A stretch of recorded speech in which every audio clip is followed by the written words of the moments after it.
All right, what's going on? It's Bobby Skinner talking Giants, and the Giants lost 40-0 to the Cowboys. As brutal as it gets, week one, come out all the hype off season, and you get your just totally get your ass kicked. Got their ass kicked from down in, down out. Um, Believe it or not, the first drive you felt pretty good. They were running the ball well.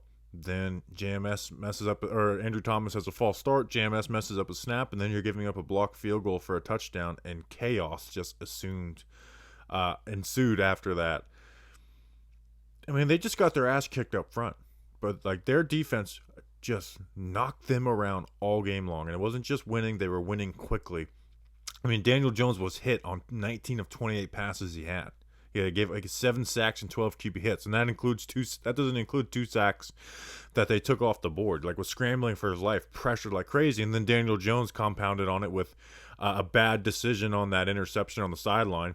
Obviously the one that got popped up wasn't his fault, but the one on the sideline was just like, what are you doing?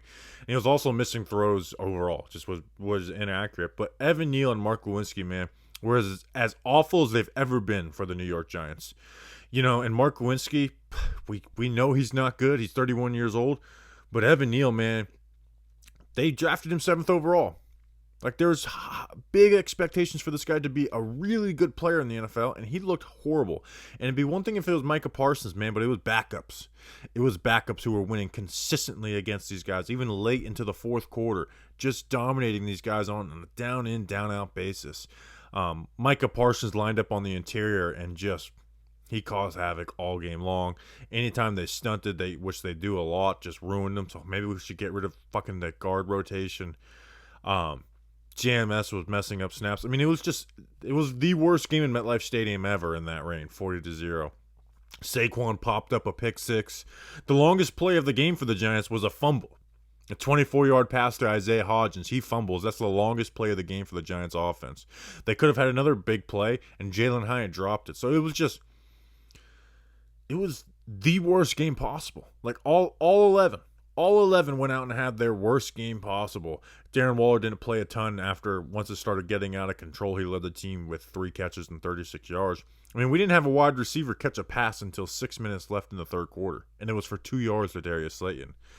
And then defensively, they actually didn't give up a lot of yards, despite the fact that they gave up 40 points. Obviously, there was a pick six and then the blocked field goal. But the Giants only gave up 265 yards, but they didn't make any impact plays. I mean, you had 0 sacks and 3 QB hits. You had big penalties for pass interferences. You gave up big plays. They ran the ball on schedule. I mean, it was just as bad as the game as possible. And I like to make these, usually these reaction videos are like 8 to 10 minutes long, recapping stats and telling you more to it. But man, we all saw it with our eyes. They just got their ass kicked down in, down out. And then also Brian Dable, why'd you leave Daniel Jones in? What was the point of that? I mean, he played all the way up until the last minute of the game when they finally put Tyrod Taylor in.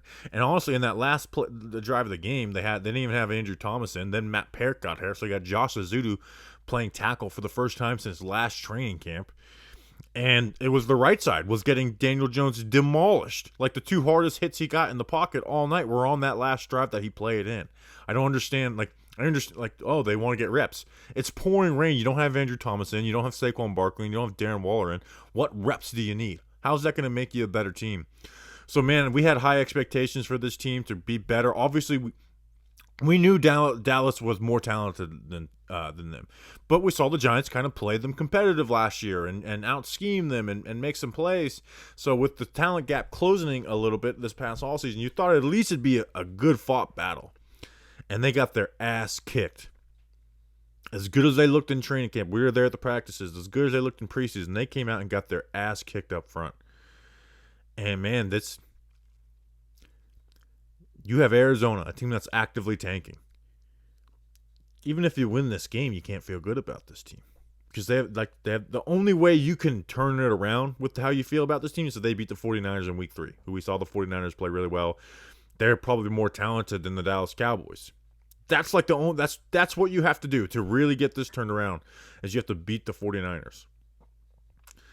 Because, man, that doesn't look like a team that improved. So we'll see. We'll clean it up, see exactly what happened besides just the ass kicking up front. Was there plays we made that were being missed? But just a bad game from all around, and it started up front.